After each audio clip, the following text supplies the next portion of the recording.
We've kind of started now, but it's just me and Ashley talking shit on all of y'all.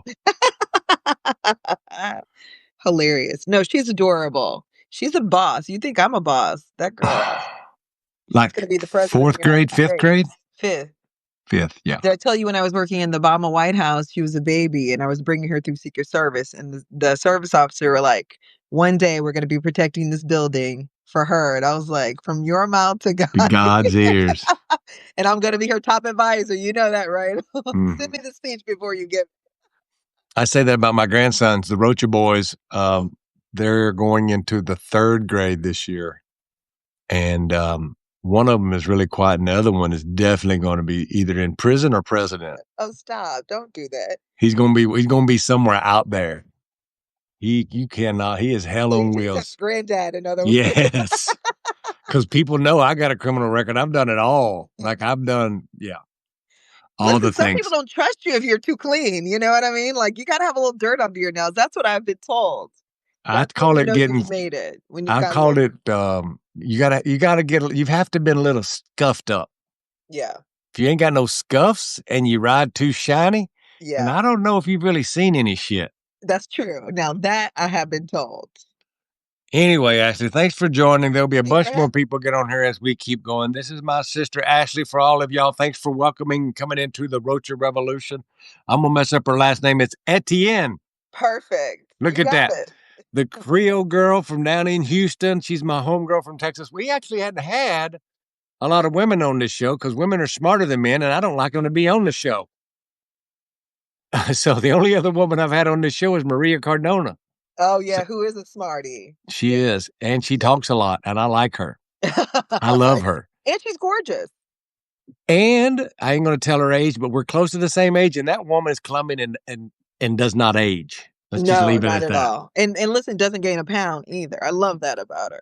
And y'all should notice that her chair that she does her live hits in is really epic with the flowers behind it on the wood chair. I look at all, because me and Ashley do communications, I look at people's backdrop, not that you're looking at my backdrop now because it's fucking horrible, but her chair is really boss lady chair that she has at her house. But we're excited to have Ashley here today. Ashley is all things comms strategist. So if you're thinking about your campaigns, you're thinking about public policy, you think about how bad Democrats suck at messaging, it's because they haven't listened to Ashley enough through her career. She's tried to help them, and sometimes they've denied her help, and then they suck. So what we want to do today is talk about By the way, we won't name any names. Now, I'm not. You can, but I still got to get a couple of people to hire me. But we're going to talk about who's doing it right, what we could be doing better. But Ashley, thank you so much for coming on. Listen, Chuck, thank you for having me. I really appreciate it. I respect your voice. I respect your perspective.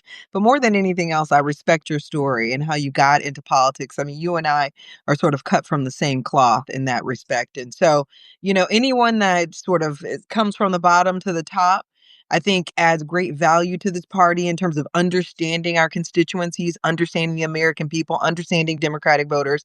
And I think you're in a class of your own in that regard. So thanks for having me.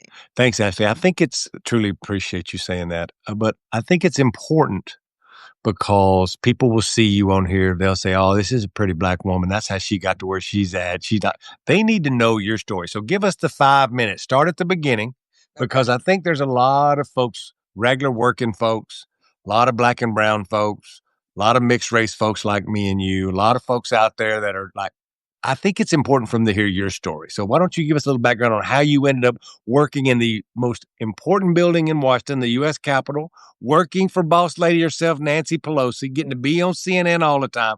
Where did little Ashley start? So I started as a young person, maybe around the same age as my daughter now, maybe 8 or 9. My dad and I traveled from the suburbs of Houston to the inner city of Houston. And I asked him simply, why do these areas of Houston or these communities, these neighborhoods look different than our neighborhood? And he said, it's because of a lot of decisions made for these people. And if you want to change things, you got to go to Washington. The part that rubbed me the wrong way were this phrase, decisions made for people, which meant those people were not at the table. These decisions were made made for them. And so I just felt like there wasn't something right about that. And I wanted to go to Washington and represent those people, my people. And I had no idea how to do that. My parents weren't donors. They didn't write big checks. They didn't go to big schools. In fact, neither of them graduated from college. So I was sort of on my own in terms of how to figure that out. So what I decided to do was write out 5 members of Congress. I got on an airplane, made a pitch for each one of them, which was probably the beginning of my communications career, wrote out why they should hire me, showed up, knocked on their doors, and I decided to take, I got, knocked on 5 doors, got 3 offers. I decided to take the job with Ken Benson. If you remember Ken Benson, who's the nephew of Lloyd Benson, who was a state senator in Texas, he was running for U.S. Senate as a Democrat on the sort of the Rainbow Coalition ticket, black, brown, white, and we've still not won that Senate seat. So I knew then we weren't going to win the Senate seat as Democrats. But I chose his office because I knew people would leave and I would quickly be able to move up. So I just got in his office and put my head down. I started at the front desk. Within a year, I was the communications director and just grinded it out. I got lucky. I took a job. I was in the Obama administration, took a job with Mr. Cummings, who was the head of the top Democrat on the oversight committee. And we started together and he gave me all the resources I needed. He trusted me with everything. And we did all the big investigations, Benghazi, Fast and Furious, the war against women. It was going into 2012. We did the financial, we went after the banks for their mortgage fraud. So I did all those big investigations. So that was the first Were sort of you really, working for the committee for Mr. yeah, I Cummings? was the head of communications for the committee under Mr. All right, Cummings. stop. Tell me, you're running this big ass committee. You're this woman of color in Congress. How old are you at this point in your life? Oh, I think I was probably maybe 30, 31 Yeah. at this point. It's important for everybody listening who's like, "Oh, I could never go to Congress. I could." She's running the comms for the most important, I would argue, committee in Congress, and she's 31. Please continue, Yeah, Ashley. so that committee does all the big investigations, impeachment of Bill Clinton, right? They did.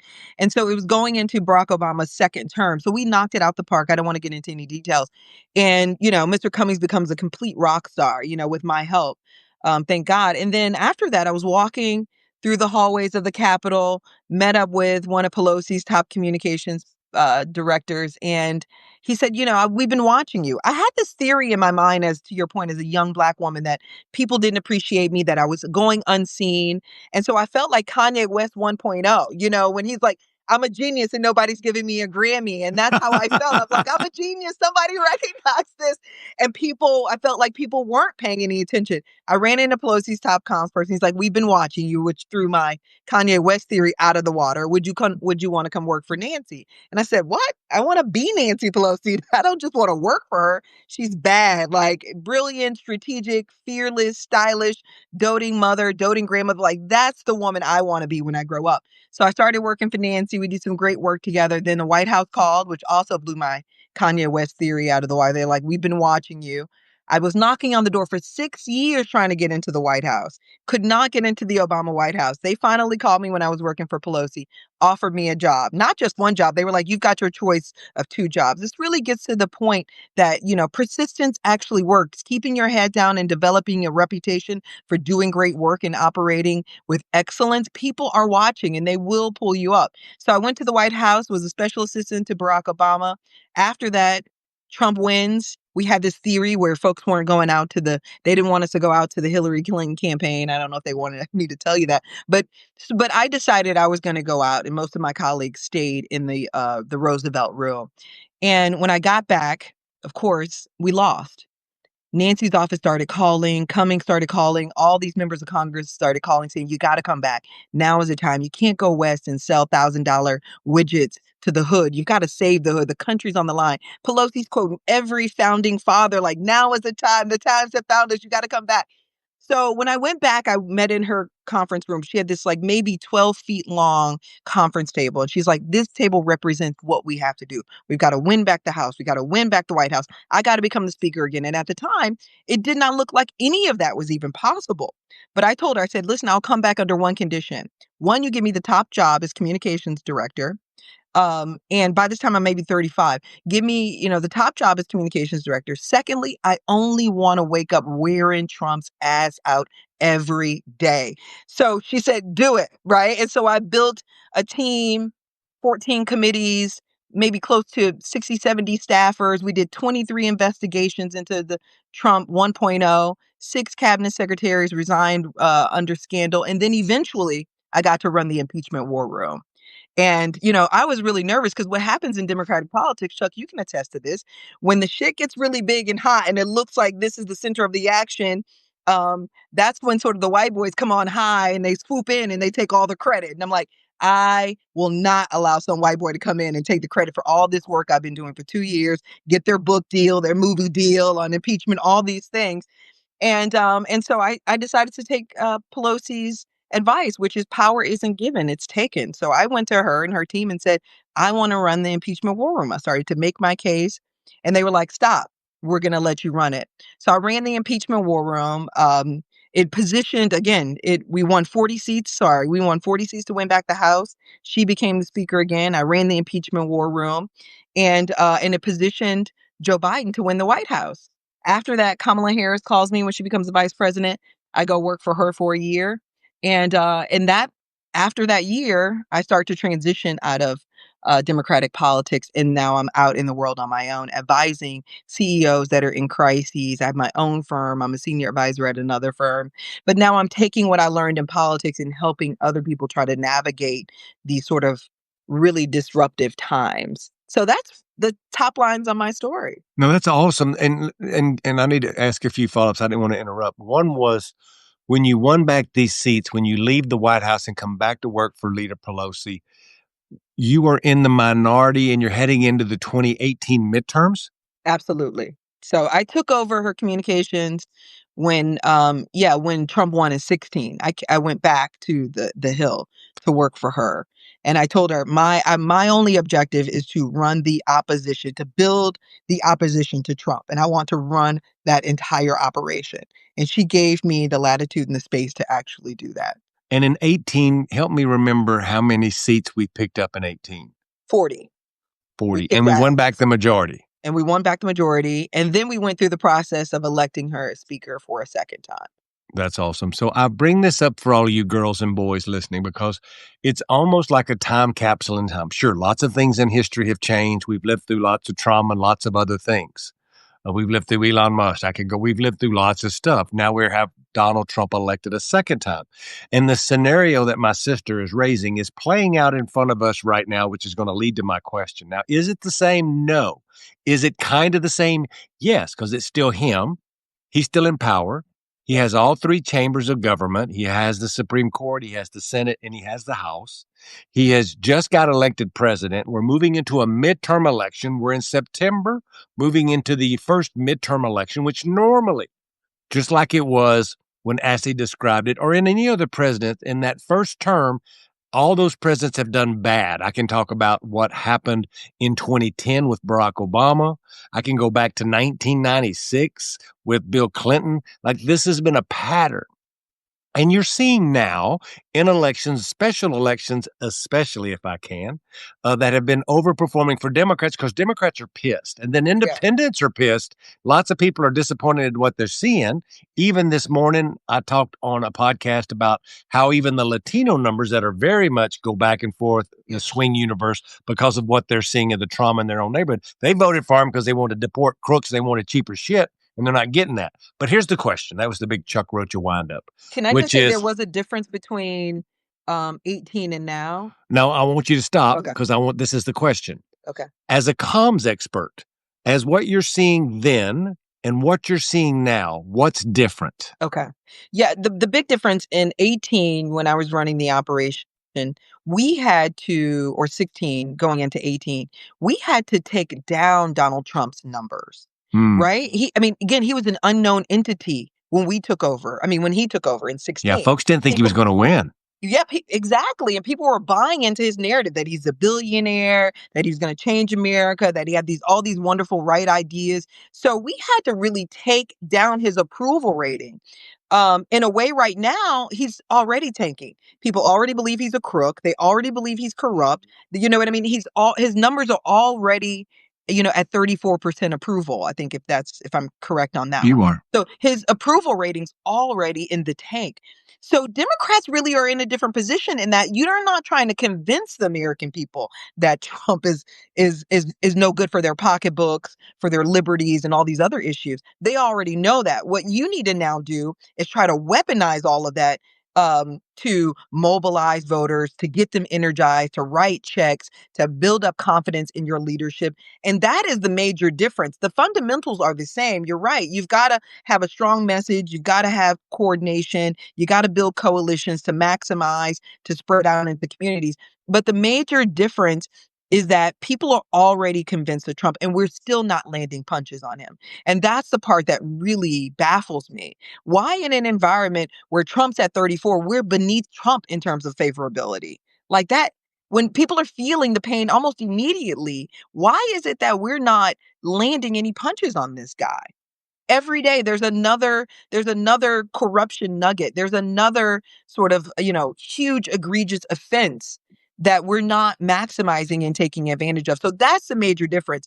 And I will say, what I did appreciate then is that Pelosi was just fearless in terms of her leadership. I mean, every day she woke up like me, just ready to wear him out every day on every issue. He couldn't move without us being there, and nobody could move without us being there. And I'm not really seeing that really, that fearless leadership as well as that coordination outside of the Capitol that's having these ripple effects. And I'm going to get to that, and we're going to dig deep. That's exactly why I wanted to have Ashley on to talk about some of these strategies of what we could be doing better and things that are opportunities for us that maybe already be happening. But I want to keep where we're at before we get into that detail, because another thing that I see that's very different is that we've lived through 4 years of Biden Harris. And for some reason, some people could say because Joe Biden stayed too long, he was old, he was weak, he was whatever the things are, he stumbled. And this great Republican communication juggernaut that just dumps on him every day. That Literally for 4 years, right? absolutely. And I think what that's done, in my opinion, and you're the communication expert, so this is what I kick to you, is it seems like the big difference for me, all the things that you described are right. In addition to, in Chuck's opinion, is that the brand is broken because of what people's lived through the last 4 years of how bad we've communicated, or maybe what we've done to make people's lives better. Him just being a flawed candidate, her having 100 days. Every Democratic operative in DC's got some fucking excuse. But what do you think the brand is so broken, and how did it get broken? Because I see that being a big difference of what you had and what we have now. Yeah, I mean, I think the brand has been um continually on a decline for years, and we've not Okay. admitted that as Democrats. Okay. We've not confronted that issue. I mean, because you can look back at, you and I have been talking about this for a while, the New York Times sort of autopsy of the election, and they broke down the numbers. We've been bleeding support among our people, Black and brown people, since 2012. So this is not a, last 4 years Joe Biden problem. This has been a problem for the Democratic Party since 2012, since Barack Obama was the president. And we've been sort of in this silent crisis, and it's only getting worse. And we're not confronting it. I mean, I was just saying, Chuck, just recently, I mean, think about it. Imagine it. Like, Black people are actively voting for a racist. They know he's a racist, and they're choosing to vote for him over the Democratic Party. If that doesn't suggest or indicate the depth of the problem that the party has, I don't know what else does. Just that one factoid there. So I just think this has been a problem for a while. We don't want to be honest about it. And then I think largely we have the problem with the parties. We have a failing sort of aging infrastructure. The state parties are old, ineffective. The tactics we're using are ineffective. We're getting our butt kicked by the Republican on their influencer strategy, the social media strategy. Even got our butts kicked on the ground game this last cycle in a way we've never had it before. So we're no longer sort of taking seriously what this trust gap is that's growing between the core base voters in the Democratic Party and the problems that we have in terms of our infrastructure, in terms of our messaging and our leadership within the party. So this problem's been going on for a while. And I'm just concerned that as a party, we're not going to confront these issues. I'm hearing right now, there's an autopsy that's being written about what they found in the last election, and and there's talks about hiding and sort of redacting portions of the report. So when you're not honest with yourself as a party, the rest of the country, the rest of voters, they can sense it. They're not idiots. We're not giving them enough credit. They can see this stuff a mile away. And so that's why that trust gap is growing between us and our core voters, and it's really diminishing the brand. So this is, I want you to give me your opinion on this. I hear that when I talk to voters, when I talk to party leaders, when I talk on TV, that there's a range of opinions on what I'm going to say depending on who I'm talking to. Folks say, when I say, well, Donald Trump's approval rating, to your point, is somewhere between 35 and 39 today. But when you ask the approval rating of Democrats, it's at like 29. And that's a lot of Democrats who are mad at Democrats. They think we are not standing up to him or whatever the thing may be. Mhm. Now, when you talk to folks, some professionals, some just campaign folks are like, how have we gotten here? Well, there's a certain sector of consultants and folks who say Democrats are still fighting for the right things. Joe Biden, and then they'll give me the things that is true. Joe Biden signed a lot of legislation that will help people in the long term. We're going to Mhm. build things. We're going to have bridges.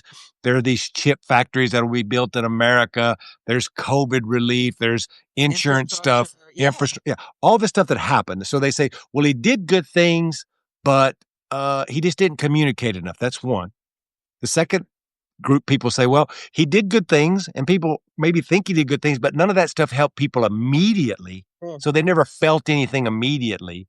And then the third opinion that people have, and I'll stop at that one, and you can tell me which of these three you think best fit, is that they're like, well, Fox News and Republicans have such a echo chamber of communications, whether it's built around Fox News, the broadcast on podcasts, social media that they're so much better at. And they just have this echo chamber to talk about Joe Biden being old and slow, while Republicans are cool and are going to stop telling you what's best for you. Which of those three things, or is it a combination of those three that have put us in the position we're in today? I say D, all the above. Okay. It's all of them. I think it's all of them. I think our communications is trapped in the 90s. I mean, I'll give you a good example. I was just communicating with the DNC and I said, listen, send me all the communication you have about the fact that 300,000 plus Black women have dropped out of the economy and that unemployment in the Black community is a record 7.5%, almost double that of our white counterparts. Send me everything you've said on it. So what I got back was some communications to reporters and a statement and a public statement. And I responded with saying, this is an opportunity to not just drive a message, but to mobilize communities. How are we doing this in a new, fresh way? Other than issuing a statement. I mean, that's a 1990s strategy. Why are we not out here on every podcast, building coalitions, creating an echo chamber where we can push this stuff out? Why aren't we putting money behind it? Digital ads, ads on TV. Like, why aren't we leaning into this to define Republicans? Um, and I've got no answer back on that. So our communication is trapped in the 90s. And I worked in the Biden White House and I can attest to that. I'm sort of like, why are we narrowcasting our communications when we should be broadcasting far and wide?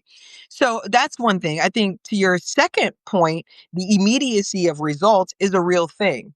But if people aren't hearing from you about what you did, then it's all dead, and it creates this space for Republicans to fill that void, which Trump did superbly for 4 years. He filled that void for Democrats. He stepped in and said, "Listen, to Black and brown people, he doesn't care about you. What is he doing for you?" And because there's no immediacy, then nothing was done. But the immediate thing that we did though is got us out of COVID, which was major. We revamped brought back the entire economy. But we never leaned into our accomplishments, which is another problem for Democrats as a whole. Barack Obama left the White House with that, making that same point that he never told people what he actually did, right? So effective his legacy. So I think all of these things, and what was the last one was um I think messenger is key. So understanding that Messenger. messenger is key. So understanding that Joe Biden at 80 years old couldn't be all over the country, you needed someone who could. And we did not build an apparatus outside of the vice president, outside of the cabinet to actually do that work for us. And that was a mistake. So you said something that kind of stuck with me. Ashley said that our comm strategy is stuck in the 90s. Well, girls and boys, as a 36-year veteran of Democratic politics at every level, and now a senior statesman, I'll promise you that our campaigns are still stuck in that same 90s mud hole, which is a lot of money raised and a lot of network TV and a lot of the same old consultants who broke this party. I said to a reporter last week, I'm like, would you keep hiring a doctor if he keeps killing all of his patients? How do they keep getting hired? Well, these Or I consultants, sort of describe it as a relationship. If this is a boyfriend you're dating, you're over investing and he's not investing anything back and you leave his ass. And that's sort of what we're seeing right now.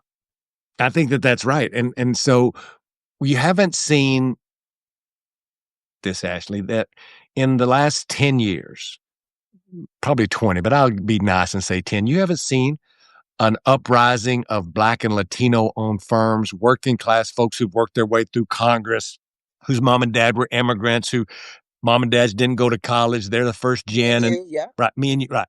So you don't. I have a firm, you have a firm, but where are the oddities? There's less than 1% of all the consulting firms are made up of any people of color that own the firms. There's plenty of folks that are working around a lot of that power structure. But I bring that up not to be like, oh, woe is me or woe is Ashley, or we are going to be fine because we have credentials. What's not is you don't see any new Black women owned firms. You see no new Latino firms or Black men owned firms who could help bring a modern Democratic Party into where folks are actually consuming now. And this is not just around Black radio or the barbershops or the taqueria, like Or the bullshit like that. churches. Yeah. Right. That's what we're talking about. Is like where folks, because our society has changed. The Yeah. Republicans are way better at understanding the vibe of the nation because they're closer to it. Yeah. We think that because we are smart and we have lots of smart, well intentioned, good people, but they don't understand the nuance. And that got us by for a while. Yeah. But as things has changed and modernization has come to pass, your communication strategy that you're complaining about is the same complaint I have about the campaign side of this, where we just start losing on the margins, and then over time that builds to where we puts us in the place we are today. Are you Yeah. with me or not on that? I'm with you 110%. And I will say the problem for the party is that they're not seeding any of these firms. There's New York Times article that said, 4 firms walked away with $100 million out of this last campaign. None of those firms look, were headed up by anyone who looks like me or you. Now, if you had given me $100 million, if you had given me or you a quarter of that amount of money, we could be right now testing new models from the ground game, your expertise, to communications, my expertise, testing new models now to bring our communities back to the party, to figuring out how do we modernize our communication with our communities. How do we modernize the ground game? How do we meet people where they are? Where are they anymore? Who are they anymore? And because we're not seeding firms, we're not doing that in between work. I am a strategist, and I advise and counsel my clients that what matters most is the in between time, not on election day, not 30 days out from an election or 3 months out from an election. It's the time right now. What are you doing right now to engage our core base right now? And my point is had they seeded firms like yours or ours, we could be actually doing that work right now rather than waiting to an election for. So we're planting these seeds. So a year from now, it's blossoming. We're not scrambling. I've been in so many war rooms. I've been on 4 presidential campaigns. Every time it comes down to 30 days out from an election and we're begging for money to turn out Black voters. Why are we doing that? You know what I mean? And it's very easy because we don't have any communication with our constituencies. That means your messaging's off. To your point, you're not on the ground anymore. So Right. you're operating all the way up here. And that's what's creating the disconnect. That's what's creating the distrust. And that's where we are right now. And so this thing is not just about money for our firms. It is about people who care about our communities, seeding, those efforts and allowing us the space and the money to go in and try to bring our communities back to the Democratic Party. I don't know a better time to do it than right now when each of our communities are suffering at an unprecedented rate. This is stuff that we've never seen before. 7.5% unemployment in 9 months? You mean to tell me people are driving all around DC picking up immigrants all over the place. It's separating them from their children, their families, all. So our communities are in a crisis right now. And we could be figuring out how to bring them back to the party, how to define Donald Trump in this moment, and how to contrast that with Democrats. The anxiety is real, especially with Yes. Latino community. I'll speak to a community where I'm at every day. And there was an ongoing anxiety around cost of living and the rising prices of things. To your point, right? Like gas and ground beef is going up, but now you have the laid in anxiety of, do I show up to work because somebody's undocumented or whatever the thing is? Like there's just this undertow. There's a new article out today by the Huddled Masses author Adrian Carrasquillo, who wrote about focus groups that they did with the Bulwark, and it kind of laid out where folks are, that they had all these Latino Trump voters. Ashley, you'd have loved this focus group. And in this focus group, all of those people said that they literally regretted their vote for Donald Trump. But you'll shake your head at this. Not only did they regret it, but when they asked if they had to re-vote again, would they vote for Kamala Harris? None of them said they would have. They said they would have, if it had to do over again, they'd have voted for a third party or stayed Oh, wow. home. That's how bad it's broken. These are Latino voters who voted for Donald Trump, who said, we voted because we wanted to deport criminals, not our family. And we voted for him because we wanted things to be cheaper. And with his tariffs, he's making them higher. So I think that there's an opportunity, putting a fine underline under what you said. He's doing bad. People get that he's doing bad, but they're not with us yet. But there's an opportunity for them to get with us if we show up in the right way, if we're culturally competent, if we do the things that we all do. Here's my strategy question for you to give to my super nerd audience who I love. And this is what I struggle with. And I think I heard you on TV. What is it? I'm gonna walk you through my house. My phone is dying. Sorry, forgive me. That's all right. I'm going to ask you a strategy question about something I think I heard you say on CNN. Maybe it was on Sunday, on one of the Sunday shows, because y'all, I don't get to do Sunday shows, but Ashley does. I'm a little bitter about that. But Listen, you should hire me. I'll be your communications this is advisor. true. I need a booker. That's what I need, is somebody who actually would book me. But Forgive me. the thing that I struggle with is every day there's another thing that Donald Trump has done that is fucking crazy.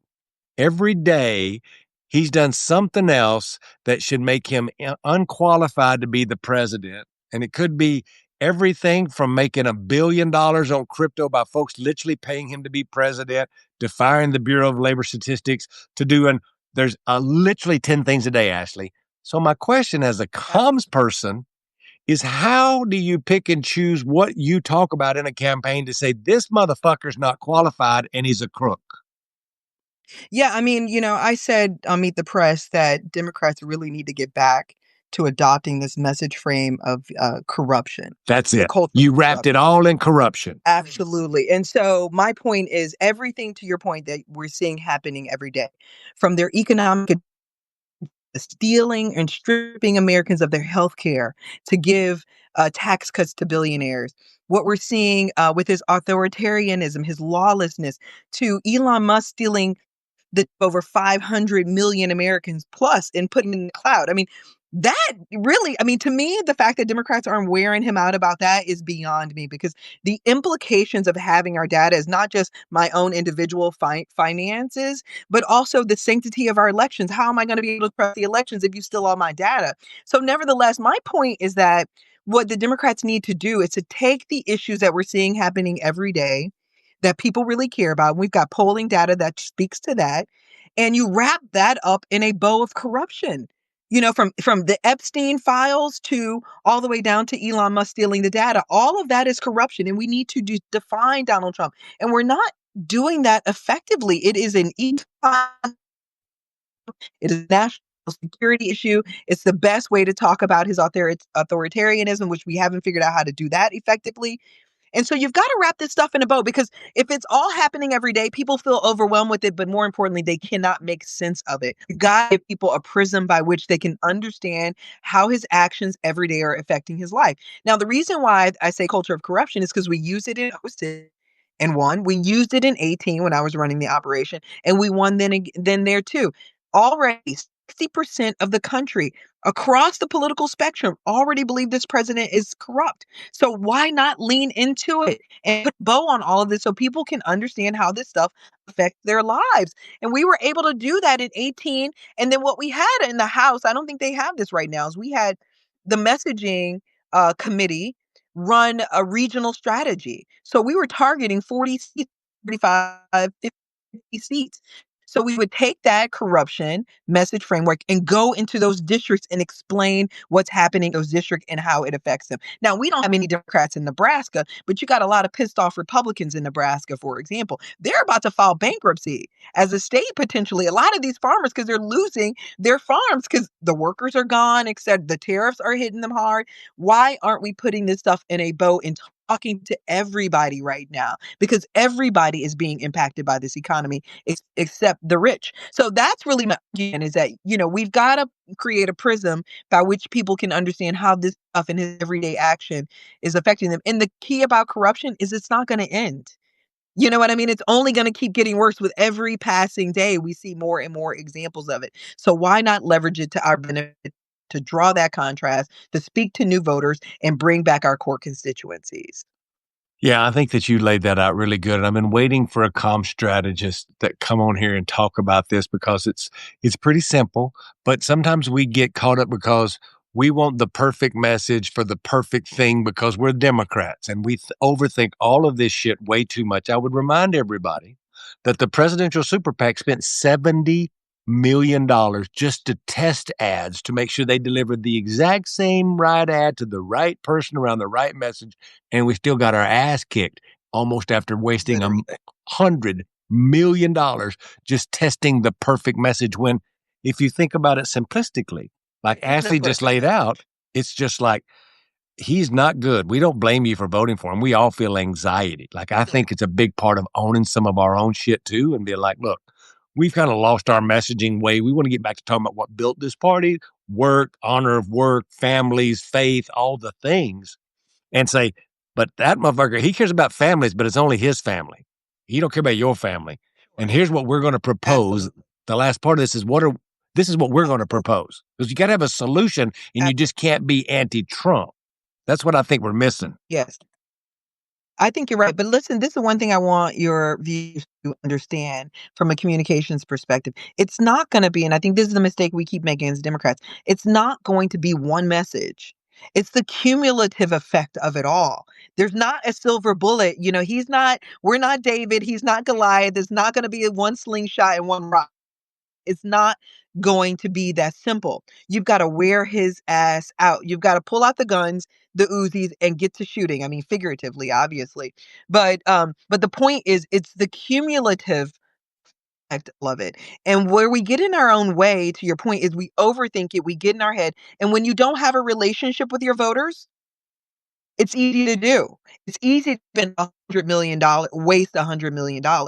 So my argument is that had the party seated your and my firm, we developing and cultivating that relationship right now with our key constituencies and with our base voters. So we know exactly what message has resonance with them. We would have been able to figure out that maybe the trans issue doesn't, resonate with black voters.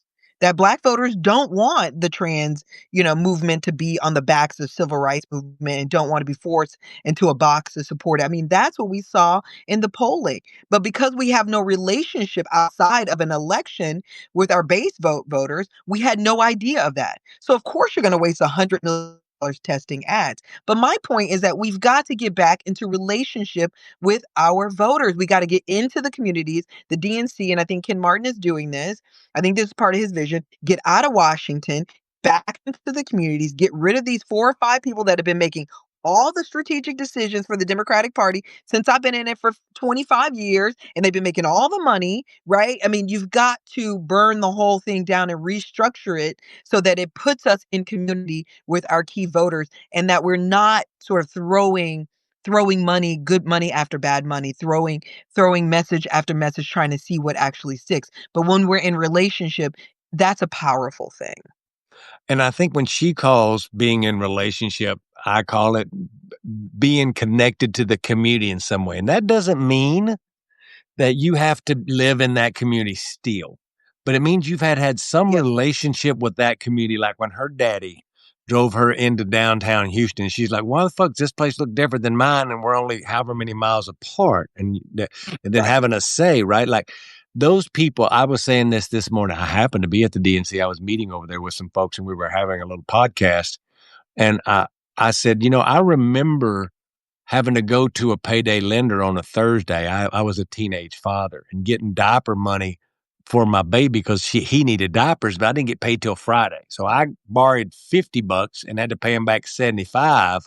And I remember how I don't, embarrassing I was, how I felt like lesser than, and I was like, but I had to do it. So I keep those stories in my head when I'm writing an ad because I've lived through that personal anxiety and something I might have been ashamed of or something I had to Absolutely. do to make sure my baby had diapers.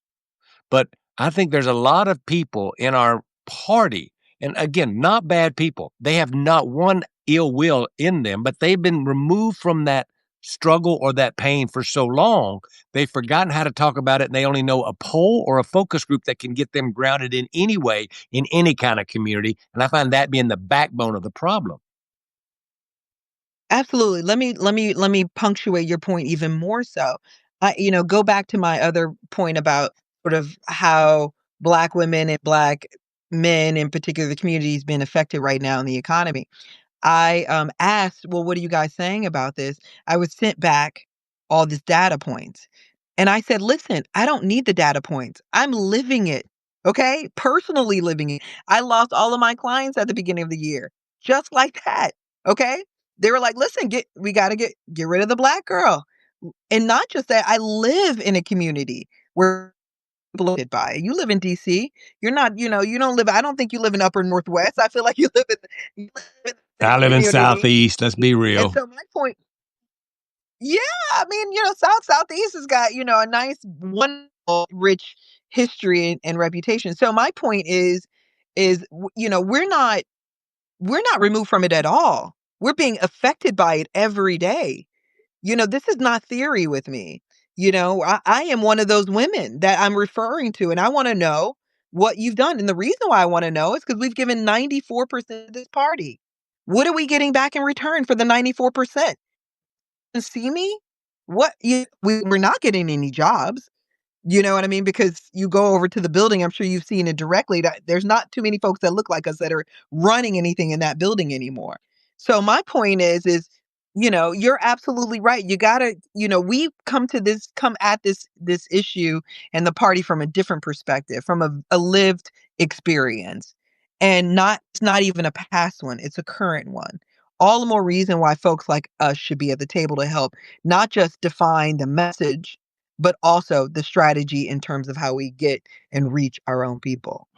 Well, I think that's a good way to button up this piece of that. And I really appreciate Ashley. And Ashley, when we do this, and I wanted you on because you're a comms specialist, you have done the war room, you've seen and been in the most powerful rooms, and you're a woman of color who's just been like breaking down barriers left and right. And I remember us having some Mexican food a few months ago and how I was struck by I was struck by lots of things by you, but mainly around your story and all the shit you've done because I meet a lot of girls. They're not women yet. They're girls who intern for me who are trying to find community. And they talk about how hard it is Mhm. because they get pigeonholed if they're black and they got to go talk to the black reporter. If they're Latina, they got to go do the immigration thing, right?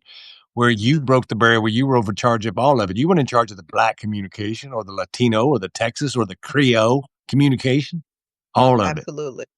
So Absolutely. go. No, no, I was just gonna say you're absolutely right, and I didn't allow myself to get pigeonholed. I think that would be my advice, but I would also say I'm available to anybody that wants to, learn from me and my experiences. None of this is easy. Being in these rooms, being the first is not easy. Breaking glass ceilings isn't easy. But people like you and me, what I appreciate, mind me stroking your ego too, as well, or not really stroking your ego, but letting the people know you have a commitment to bringing people to the table that look like you. And I have the same commitment. I recently was honored by the Smithsonian Women History Museum for my legacy because not only did I break glass ceilings, but I brought people to the table. I expanded the table. Now it includes more people who look like me. And so you and I both have that commitment to making sure, little, to your point, girls like me can can really realize their full potential in this business. So my point is always don't get yourself pigeonholed. Befriend people like me and you that have a commitment to making sure that these individuals achieve their highest potential, and also be put yourself in the center of the action. I think a lot of people are afraid to do that. I mean, I that was part of my success in my career. I always wanted the hardest assignment, the one nobody wanted. Give that one to me. I'm about to knock that bitch out of the park. You know what I mean? And so that's what enabled me to build my reputation because I would always put myself in the center of the action where nobody else wanted to be. The benefit of that, you're with the A team. It's going to stretch you. It's going to grow you. It's going to expand your reputation. The people who are in the rest of the business are going to be there in the center of the action, and you're there with them, and they're going to take you wherever they go. So those are some of my pieces of advice. But listen, I want to champion your efforts to make sure you expand the table. And I'm committed to that too. So, any of your interns or anyone else who wants some advice and help about my journey, I'm available to you. We love you, and I think that what you're doing is awesome, and this will not be the last time, but we always end this thing on a little lighter note because I get real serious real quick around here. And I think that certain things in culture brings us together. A lot of it is food, a lot of it is music, a lot of it is faith and family. So here's the question to you is you're from Houston. And if I have boys on Yes. here, I'll ask them what's their workout song or their walkout song if they were playing baseball. So Uh-huh. I need to know that song that you listen to that gets you all hyped up before a speech or before a workout or what. I need to know what you listen to. So it is, I mean, it varies.